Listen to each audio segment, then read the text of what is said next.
All right. Good morning, everybody. Welcome to the 20th Town Hall. Today, it's just Juan and I. And good morning, Juan. How you doing? Good morning, Mike. Good morning, everyone. It's a pleasure to be here as always. And today we're looking to just share with you our expectations and maybe listen to some of you regarding like also some of the things that you're looking to forward to in phase three. All of the plans that we have this week, we're planning to have the resume session. And the whole goal of this period essentially is to get people ready uh, for essentially all of the things that you'll be needing material. I think Mike can speak more to that. Okay. Yeah. Yeah. I think, as we're heading into this last phase, we finished 5 months together already. So, and there's a lot to talk about, just kind of what has happened so far.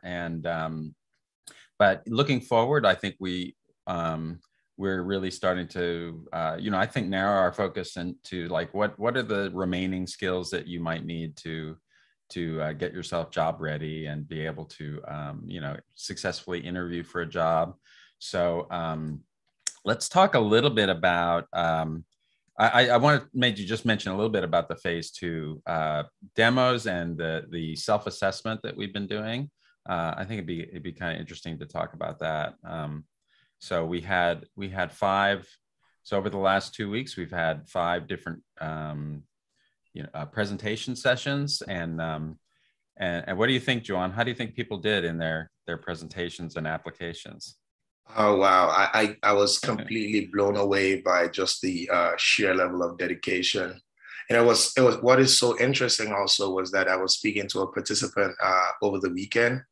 And even she was, I mean, I think the biggest word for me is surprise because she said like she had designers working on four different teams. Like people were just willing to give, people were willing to work with each other, people were willing um, to just sacrifice for each other. And like she said, like she's net like she has a hope, in humanity restored working in this program, which I thought like is a big compliment to just the dedication that many people had. And that's saying that with all of the knowledge that, this is our first cohort. There were definitely a lot of challenges, but, just as we were doing a lot of our learning and growing, a lot of the participants, a lot of you were also doing that along with us. And this has made this like a fun, inspiring and, exhilarating process for everyone. And I was super excited, the quality of the work that people put in, the shared dedication, people going above and beyond, building features that, front-end developers building back-end features and vice versa. I think that was truly amazing. Yeah. And people did such a good job presenting themselves as well. I think, they're very professional, I thought, and great work. I know a lot of our participants that have previous work experience, and they've been in the workforce and they know how things go. And I think those are really skills that every employer values as well. So so presentations were I thought were really great. It was and like you said, I was blown away also by the quality of the work. And yes, some of the people who've, especially people who agreed to work on multiple teams and, kind of helped out their fellow participants. I'm just so grateful. Thank you so much for putting in all that hard work. So, and yeah, congratulations to everyone who worked on a project, and I thought it was great. Yeah, that's amazing. And, also, I think the only other point that I wanted to add to that is like, we had some people who kind of like felt inadequate that maybe they didn't do enough. But, I was thinking about it just before this call was that like, people literally had 2 months, and this was some people who had never written a line of code. They didn't even have any idea of what software development was. And here they were 2.5 months in, building projects, working in team, collaborating with other people, with all the challenges of different time zones, different work schedules. So like, you can really take a lot of pride in like what you've been able to achieve. I think it's truly inspirational. Oh, you muted, Mike. Hi, I'm in the corner here because I'm getting ready to bring up a window. Let me see. I wanted to just briefly talk about, let's see if I can pull it up. What we did next was this self-assessment survey, and we can just talk a little bit about why we're doing that, and what we hope that everyone was able to get out of that. Let's see if I can find. Where's my?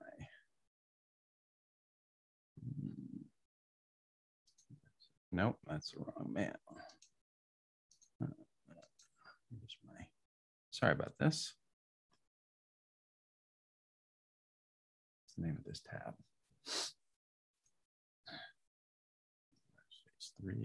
So while Mike is getting that ready, I wanted to just tell people what to expect. So this week, you know, and as a lot of people have kind of like asked the question, is that the very first step in like the job hunt process is essentially having a resume ready. You know, most I was talking to our HR advisor last week, and you know, he was saying that most employers or most hiring managers would typically spend, you know, about 10 seconds on a resume before deciding whether or not, you know, it was worth their time.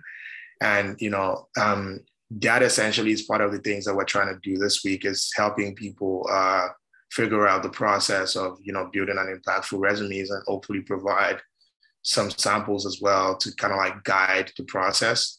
Another thing also is the fact that like many people are kind of like, you know, career switchers. So, you know, have the question that, you know, which relevant experience are they able to bring along with them to kind of like show to employers, and all of that are going to be things that we will look to kind of like discuss and figure out answers to this week together. I think Mike's screen's here. All right. Yeah. Thanks for filling the time.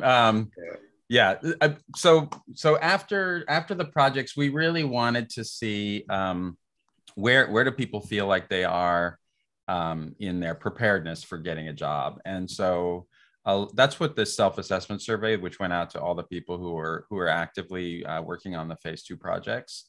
And we got 82 responses to this survey. And at the end of it, we also wanted to talk to you in person and just kind of go over your responses.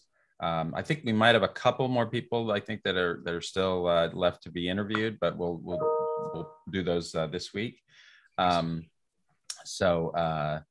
Yeah, I thought I would just go over the survey and talk a little bit about why we think these topics are important, and to help you understand like where you are in getting ready to apply for jobs. You can see the distribution of like front end. We had a lot of, you know, well, a third or so probably of our participants are front end people. And you can see the distribution of back end. We had back end Python and Node, and only 2 mobile people right now who are working on projects that took the survey anyway, and then 12 designers. So then let's go over some of the programming language concepts. And I don't know how well you can see this, Juan. I think if you probably make it a little bigger, full screen. Yeah, I think it'll be better. Okay. All right. Yeah. Let me. I don't clip it off at the bottom here. Okay.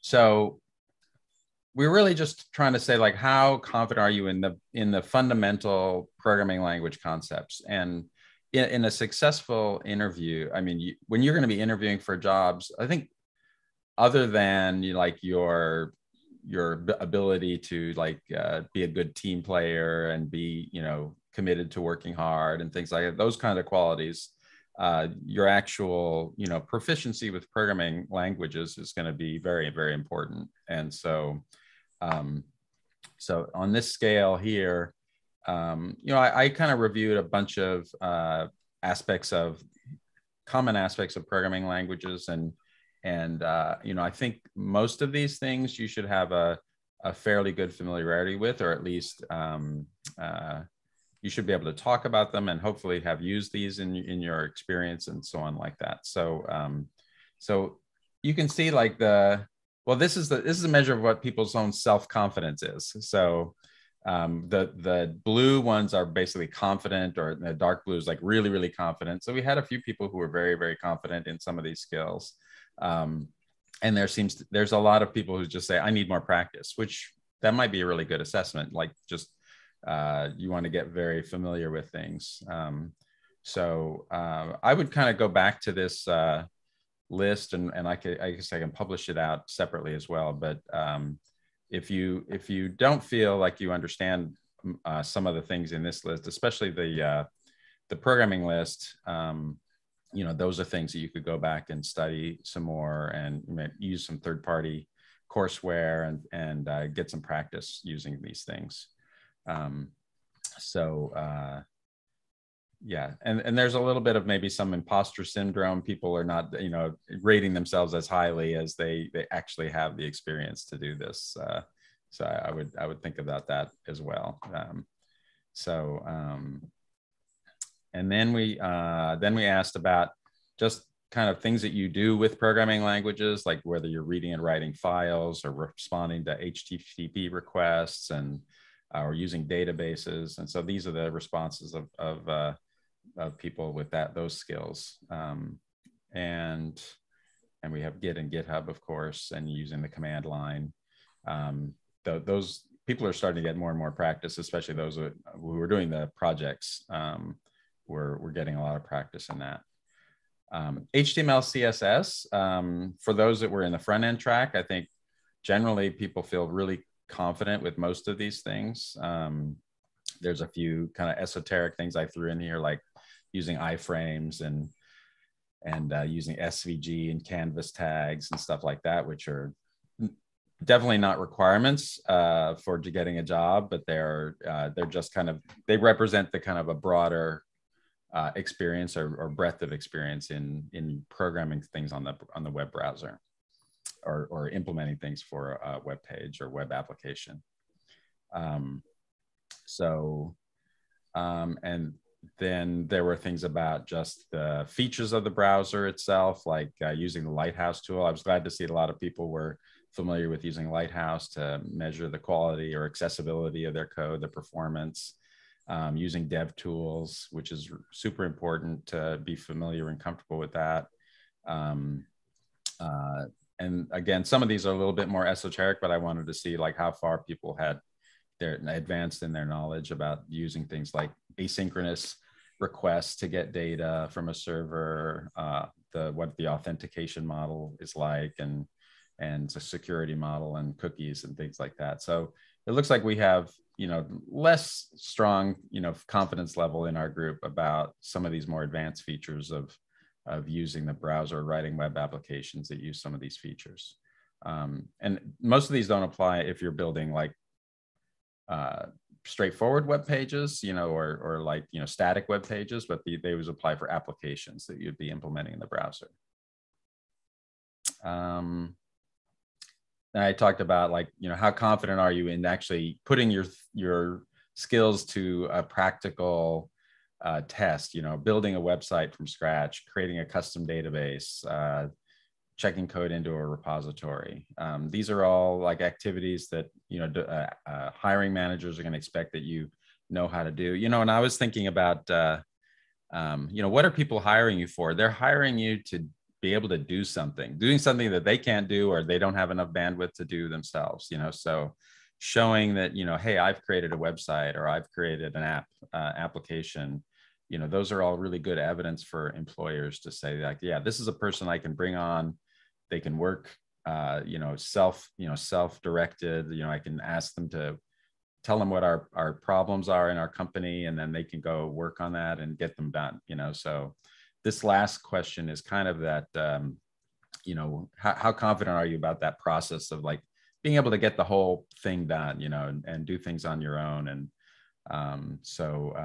we have a mix of confidence levels in some of these things, but those are really just for kind of a grab bag, doing an overall skill set. For the UI designers, I had a list of things about usability and how you would be, your proficiency and like using some of the tools and creating things. And I know from the demos, I think, I saw a lot of expertise in using like Figma and creating flows and doing well thought out designs, color schemes and things like that. So I was pretty impressed with what I saw in the design from our designers in our phase, but there's still, this represents maybe a kind of a medium level of confidence that people don't feel they've quite maybe mastered things, but I was pretty impressed so far with what our designers have been able to do. Okay, this one is the one with lots of red in it, and this is the kind of data structures and algorithms. So people do not feel very confident because we haven't taught it, and our philosophy is that we are not a computer science. We're not teaching a computer science course, but we're teaching the practical skills that you can acquire to be someone who could build applications. And the kind of day-to-day work that we know developers do. Those are the kind of skills that we are trying to impart to you, getting familiar with the tools, debugging, how do you solve problems, and, get things working. So, but what's fallen by the wayside or just hasn't been covered very much is some things about what are kind of traditional computer science topics. They're basic topics in computer science, but they're things that we think that's, at least we know some employers are asking questions about these, and they kind of expect you to have at least a basic knowledge of what these topics that I've talked about here. And you might get asked a question about some of these topics. To address this a little bit, hopefully, I created a video. I posted it in the announcements channel about a data structures and algorithms crash course, where I actually go through all of these questions. And there's a table of contents at the front of the video. You can go and if you want to just watch one thing at a time, or I think they're fairly independent. You can go jump around in the video to watch different parts, but hopefully at the end of watching that video, you actually can rate this question higher. You can at least say, yeah, I know how to discuss that, or I understand, I've been exposed to that. I know what that's talking about. And it's just one video. So maybe I didn't cover things very well, or you might've gotten confused about what I was saying, because, it was the first time for me to record that too. So you can ask me questions about that, and hopefully we can get people's level of comfort with some of these topics at least up higher, so when they are interviewing, they can speak to these things.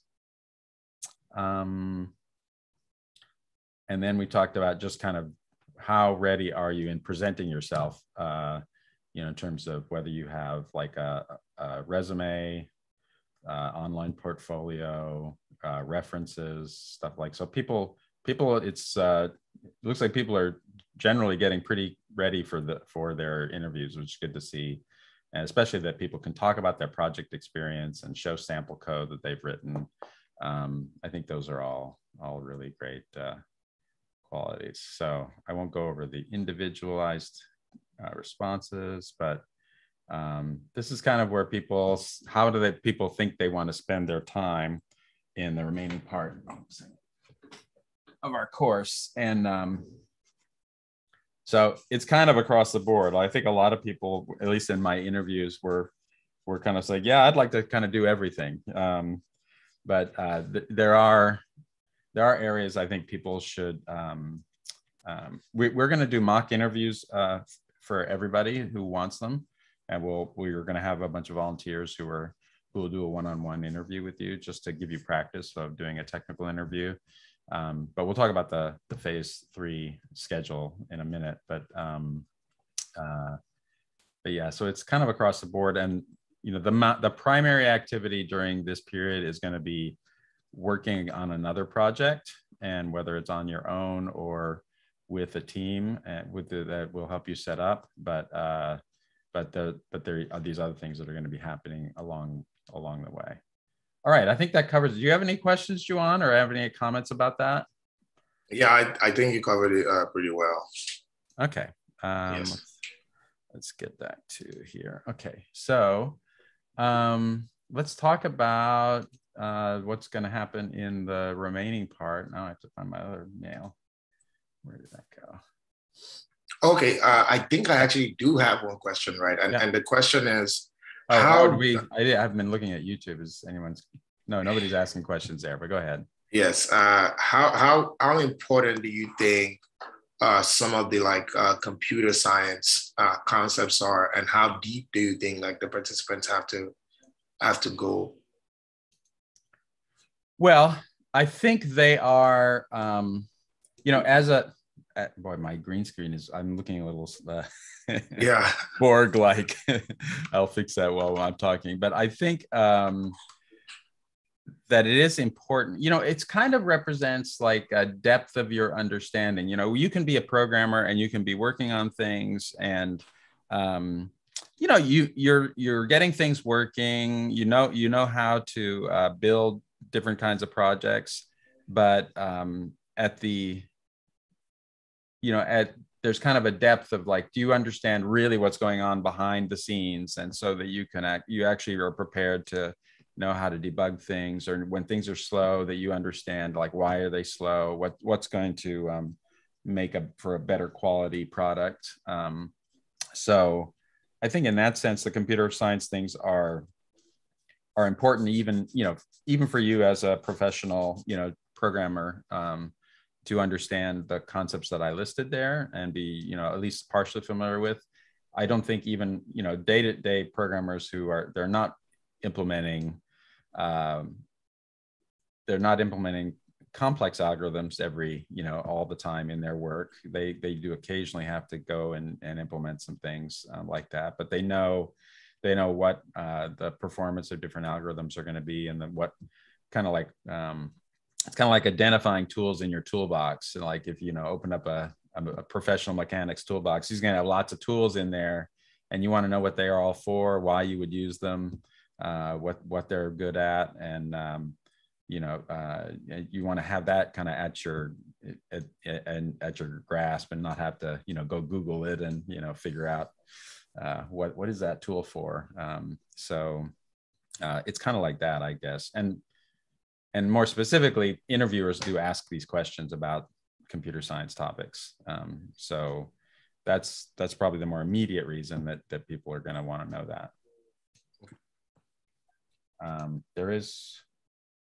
There will be another cohort in 2021. So our plan right now is that, as we are finishing up this. We have 2 more months. We're going to finish up this cohort in October, at the end of October. And hopefully many of you will already have started the interview process with some companies. And then we're going to take a break and do, we have a lot of learning to do. We had a lot of learning in this period, and we're going to take a break and kind of reorganize some things. I think especially, for the people who have remained in the program, out of the 1,000 people that actually started, initially on Slack, that we had quite a few people who were not able to keep with the program for whatever reason. But I feel like we were lacking a lot in the kind of more fundamental teaching. We told people that they didn't need any experience to start with, but I think we threw them into a pretty challenging course of learning. So so the people that remain, I think many of them have had a little bit of prior experience too. So I think that they kind of self-selected as the group that we were best matched for. But so we want to make it a bit more friendly for people who are truly starting from zero in our next cohort. All right.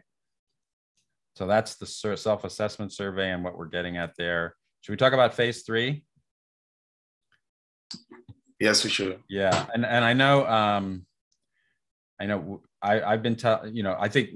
Oh, another thing is about the interviews that we've been doing. I think we've talked to over 60 people personally so far, maybe 60 to 70. And yeah, boy, my green screen is terrible today. I'm gonna fix this. So I think that has been that has been a great experience, and I really enjoy talking to everybody individually, and you know, and I think people are really excited about you know, the prospect of what they've done so far, and the prospect of what they're able to do soon in the future with getting a job and so on. Yes, I think it was a really great experience for everyone. Oh, you're muted. I'm sorry. Yeah, I think it was a great experience for everyone to have had the opportunity to kind of like have those conversations, because I think they were really revealing in ways that some of our surveys weren't. You know, like people shared a lot of perspective, new and interesting ones that I hadn't heard before, and I think that was a really great experience for me personally. Yeah. It's really great to talk to people one-on-one too, and put faces to names in some cases. And all right, let's talk about phase 3, and we'll wrap up our talk here. So first of all, projects. So I think projects are going to be the core of the phase, and this week we are going to be working to match everybody up into teams. So we've gotten a list of 20 suggestions for projects, and some people have already formed teams, and I've been telling people, you know, if you've been working with someone on phase 2 where you were already working together, you really want to work with that person again, go ahead and contact them yourself, and then we'll have a sign up form that'll let you say, like, here are the people who are on my team already, and you know, we can match you up with additional people that you want to help on your project. You know, we were saying initially that we were thinking no more than 4 people on a project team if you're going to be on a team, and I think that's a fine size. It's not a hard rule, and you know, and I think especially maybe some people feel less confident that, you know, they don't want to be the only, you know, front end developer if they're not as confident in their skills that the whole team is depending on them. So we might maybe do something like match up a couple different front end developers so they can kind of both help each other out during the course of the project. So that's still in flux a little bit. I apologize that we don't have it quite figured out exactly how we're going to pair people up, but this is what our task is for the week, is to get people signed up into teams. And if you're doing a solo project, you know, we've asked you to send that. We had a survey to say, send us your project idea, and then we would review it. And so we'll get back to you about like what you might work on. But the main form of like support you're going to get from us during this phase is the office hours and one-on-one sessions. So the Zuri group, who's been teaching this course for the last 5 months and helping manage the phase 2 projects, they are going to be making available scheduled office hours during the week, and based on like which technology track you're in, or which question, you know, what kind of whether back end or front end or Python or Node and that sort of thing. So, or designers. And we'll also have some kind of PMs that are available for consulting. I think hopefully our students or our participants will be picking up more of the, you know, responsibility for like directing their teams, you know, meeting weekly with or a couple times a week with your other fellow teammates and organizing your work. But you'll have some PMs backing you up to help you get organized, and you can talk with them about how you might go about each step of the process. So so we want to provide that support for you. But you've kind of all seen like the way it works. The way it worked with phase 2, it was a little chaotic because we did have people drop out, but you know, hopefully you have an idea now of like how a project can be run. Yes, absolutely. I think it's been a steep learning curve, but a learning curve for people. But again, like people have gotten the hang of it, and I expect that, you know, things would move around a lot smoother this time than it did. and also with smaller teams and people being able to communicate easier amongst each other, my hope is that this will be a better experience for everyone. Yeah. Yeah. And I mean, it's a really fun opportunity too. I think, if you had an idea for a project and that's something you get excited about doing, and it's really fun to kind of bring that forward and see it come through to fruition. And I know, like in one of the demos, I forget her name, but she was a mobile Flutter developer, and she was describing the excitement of actually seeing her mobile app, in her own hand on her own device running, and how exciting that was to actually see that, oh, I did that, and so I'm looking forward to more people getting that experience of, coming up with an idea or working together as a group to realize something that they really wanted to make happen. Yeah. And I now that you said that, there's something else that popped up in my mind. So there was something that came up in like the conversations that we had during the demos, was that like a lot of people were kind of like surprised seeing like some of the problems that other teams had solved that they were kind of like struggling with. And I don't know if this could happen in a town hall format or in a different setting, but I think we should even have like opportunities for like teams whilst they're still building to share like some of the things that they've done in the week or on the month or whatever that time frame is, and have other people kind of like bounce ideas off each other, even like in a team basis, so that people have just an idea of what's going on or what resources people are finding, so that like, people are not having to reinvent the wheel, and this process can move a lot better and smoother. Yeah, it's interesting. I don't know how we do that necessarily, but yeah, I mean, yeah, maybe. I don't know. I don't want to take up people's too much time with people like having to worry about doing presentations per se, but yeah, something more informal, it might be good to do. Yeah, exactly. Yeah. So yeah, not a presentation. Like a weekly Zoom meeting or something that. Exactly. Yeah. Yeah. We can get together as a bigger group. That might be good. And for me, it wouldn't even be mandatory, but like I think it'll be helpful. Like if you have some time, you could drop in, and it doesn't even have to be something long. We could make it 30 minutes. Just share what it is you've built so far. Sure. And let other people take inspiration from that.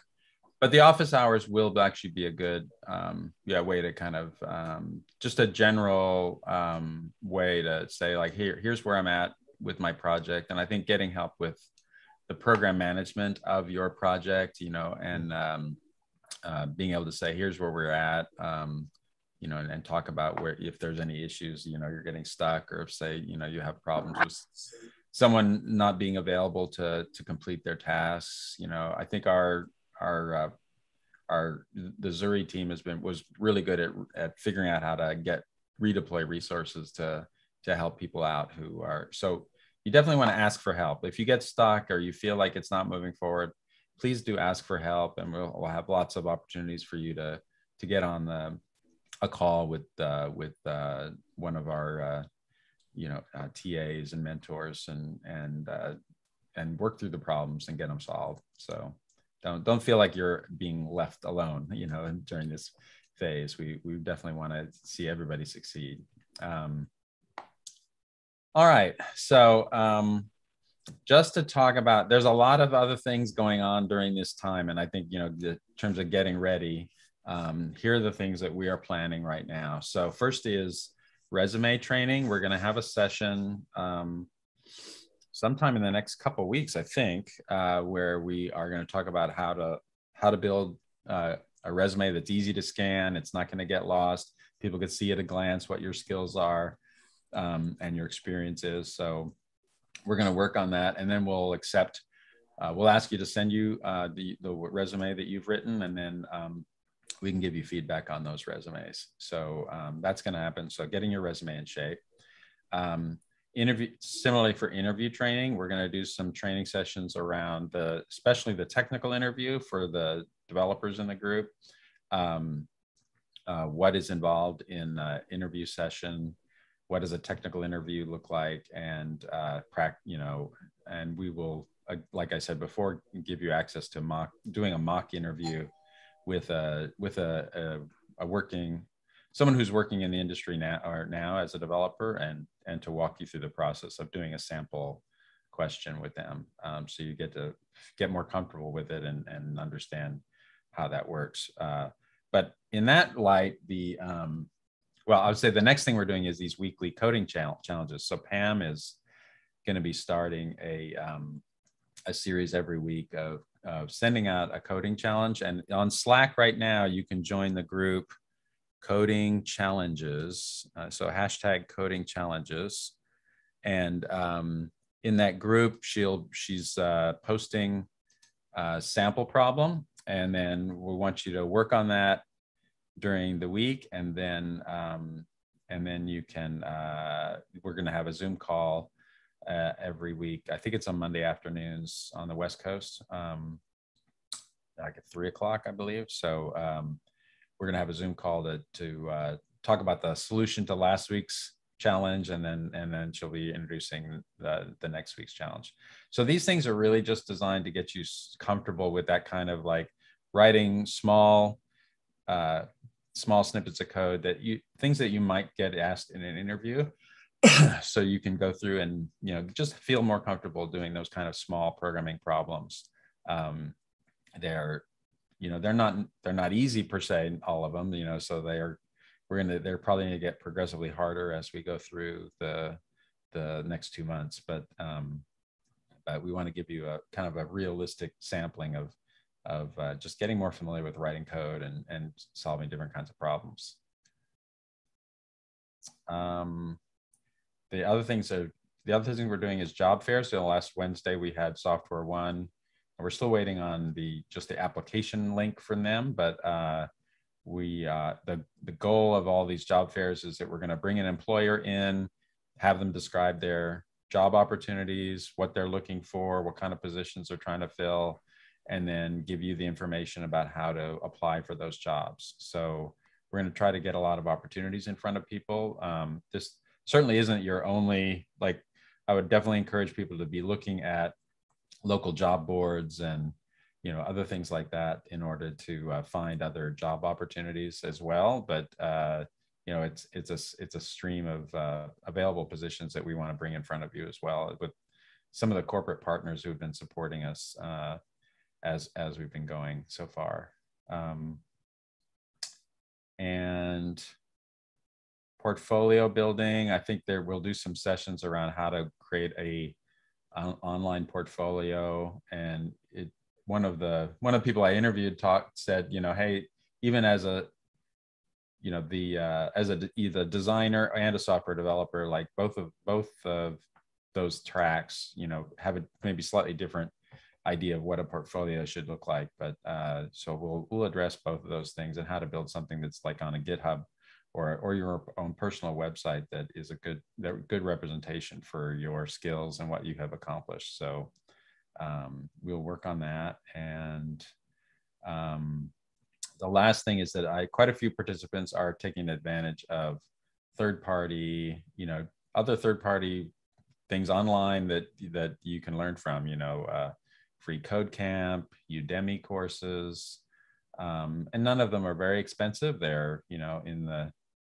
tens of dollars or so, like if you wait and you get the best deal on those courses. But those could be a really good way, especially for people who are feeling less confident about some of their fundamental skills, like JavaScript programming and things like that, taking courses alongside working on your project, just working through some more examples that are presented in those courses will give you a little bit more experience. All right, I think I've covered everything we're doing in the next 2 weeks, I think, other than just more town halls as well. And we're going to have, we're going to have actually some,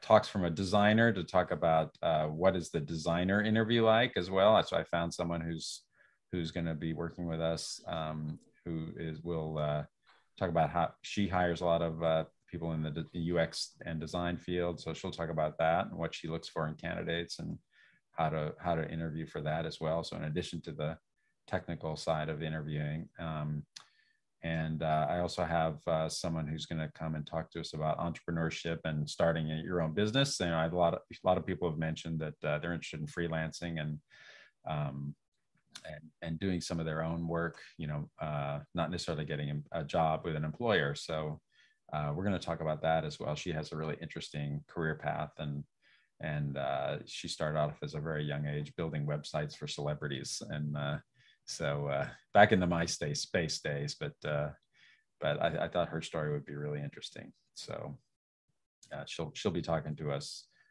in a couple weeks too. I think I think that's amazing, and I wanted to share something. Lastly, is also that like I know like a lot of people are feeling like the pressure and feeling like sometimes like they don't feel confident enough. But one of my friends who used to work as a network engineer was trying to transition into like a DevOps engineer, and he was part of a boot camp. And like 3 months before the boot camp ended, he just said he wanted to start applying. And within like 3 weeks of applying, he got a job. And when he told people in his study group, everybody cut the same bug and started applying. And he says at this point, it's only maybe 1 out of 6 people who's still job searching. So again, I feel like it's a process, but at the same time, you shouldn't be afraid, because there's even so much learning to be done on like the job hunting side, sending resumes, interviewing, and all of that. That sometimes it's better to even start before you're ready, and you never know what might happen. Yeah. And it's also good practice. You can do some interviews without having a lot at stake. If your expectations going in, or I'm doing this for practice, I'm not necessarily have to get this job. You can do that as well. So we do get a couple questions on YouTube, and I see that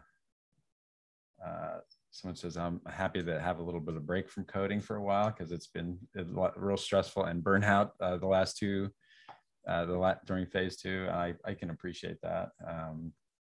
So yeah, take care of yourself and your mental health. And hopefully this is an enjoyable experience ultimately as well. Data science mentors. We don't really have data science people available right now, in terms of like, our program didn't cover data science per se. So I don't think we're going to have anyone who can speak to that directly. So we're going to be focusing on the kind of application development and, website creation, things like that in our program. But maybe in the future cohort, because I know that this is a hot area, and many of you especially in the Python backend track are interested in data science careers. But we did have data scientists in town halls to talk to us about their job, their work as well. So hopefully that was helpful.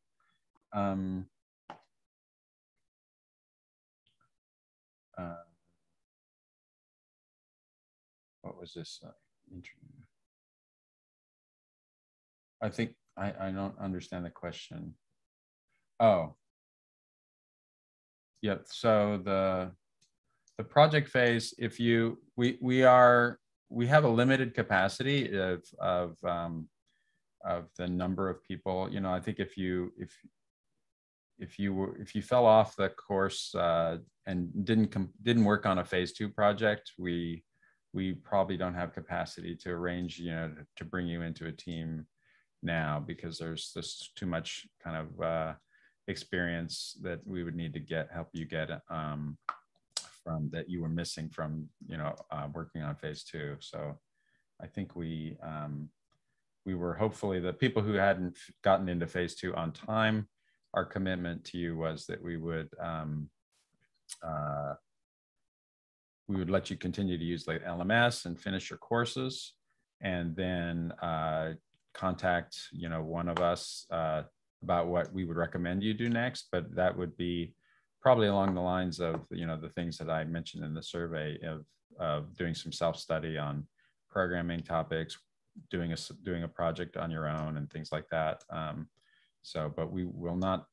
I think we can't bring the whole cohort of people in who actually didn't come through the phase 2 project and try to integrate them into the group we're working with now. And I guess there's another question that was asking that if teams are going to kind of like be assigned, would there still be an opportunity to choose the project? Oh, absolutely. Yeah. I think our goal is like giving you as much rope as we can. Like if you have a team together, you know what you want to work on, form your team up and just tell us about it, and then we'll help you along the way. If you have an idea but nobody else to work on it, or you're missing some roles, again, tell it. That's what that survey form was for. In the phase 2 section that had on the phase 2 channel on Slack that asked about the projects and what skills you think you need to join your team. So we have all that data, and we're gonna work with everybody to form up teams. But we want to use your own project ideas first, and then if you don't have an idea, or if we don't have enough projects, we will help you come up with one. Oh, and there's one other option is, and I think this is something that some people are still interested in, is finishing more, developing their phase 2 project further. Like some people are really invested in what they've been doing so far with that and would like to see it through to complete more of the functionality of those projects. So that's also a possibility. So that's something we'll have to work out, like who's available to and who wants to work on each of those projects. So that's also an option. Yeah, that's great, because somebody also asked that question about completing the phase 2 project. Yeah. So the surveys for the phase 2 assessments, they went out 2 weeks ago, I think. So if you were active in phase 2 and you haven't yet filled out a survey, send me a note on Slack, Mike Koss on Slack, and I will get a survey to you. So I think if it's possible that if our mailing list for all the people who were in the phase 2 part of the program was incomplete, that some of you didn't get that survey. So we mailed it out to everybody, and then I posted it on the Slack channel, but it might be that some people fell through the cracks. So sorry about that, but you can contact me if you need to see that survey. Someone asked about doing a solo versus a team project. Okay, so here's my take on doing a solo versus a team project. Team project is more complicated to just logistically, like getting together the people you need, figuring out who's going to do what. It's a lot. It's kind of another level of work. So if you had an idea, then you actually wanted to get more of a complete experience of I know everything involved in building this app or building this front end. Doing it on your own is a great way to do that and make sure that you're not missing out on all the different parts of the technology. So that's the reason why you might want to do the solo project. Team project, though, it looks great on your resume. I mean, in the real world of work, you are working with other people and getting real experience working with other people, and also just the benefit of the community and having people help keep each other accountable and keep things moving forward. I think there's the motivation of I know other people are depending on me to do this work. If a solo project, it's much easier to just kind of slack off or just kind of say oh, I don't have to do that today. And although our advisors will try to help keep some accountability and help give you some direction on whether you're on track to finish on time or not. But the team project is I really like working with other people and the community aspect of that. It might help you keep better motivated. So that's my feeling. I don't know. What do you think, Juan? I agree completely. You know, and also even from a skill standpoint, having someone to always who's motivated to do the same thing that you're doing to bounce off of, which is why I like the idea of having two people with the same skill set, kind of like working on something, because it's always easier to resolve problems that way. So there's just a lot of benefit to do working in a team project versus like a personal one. But again, it's not to demonize personal projects. Some people just, you know, want to are very motivated to do it. But yeah, well, other than that, I think a team project will be really beneficial. Yeah. Okay. Yeah. So I think we're about done. Did you have anything else to wrap up? I think that's a summary. We need to start doing our projects and getting our projects teams together. And yes, yeah. I agree. And again, some of you have probably even heard about this before, but part of the reasons why this session was necessary was because some of the things that we realized is that we were internally sometimes aligned on what we wanted to do, but participants didn't feel like they were carried along enough. So we definitely we prefer to over communicate than under communicate. So that was why this session was necessary. Oh, you mean this town hall right now? Yeah, this town hall. Yeah, that's right. Yeah, because we've talked individually one-on-one with the people we interviewed, but not everybody had gotten to do that yet. And just to give everyone, make sure we covered everything too. I think some of the interviews I didn't cover all of that, what we're planning on doing. Yeah. So, okay, great. So, well, look for some more mail from us about forming teams. You'll get mail about the coding challenges and how those are being organized. And yeah, so I'm looking forward to the next 2 months with everybody. So yeah, me too. All right. Okay. Goodbye, everybody. Thanks, everyone. Bye. Yeah.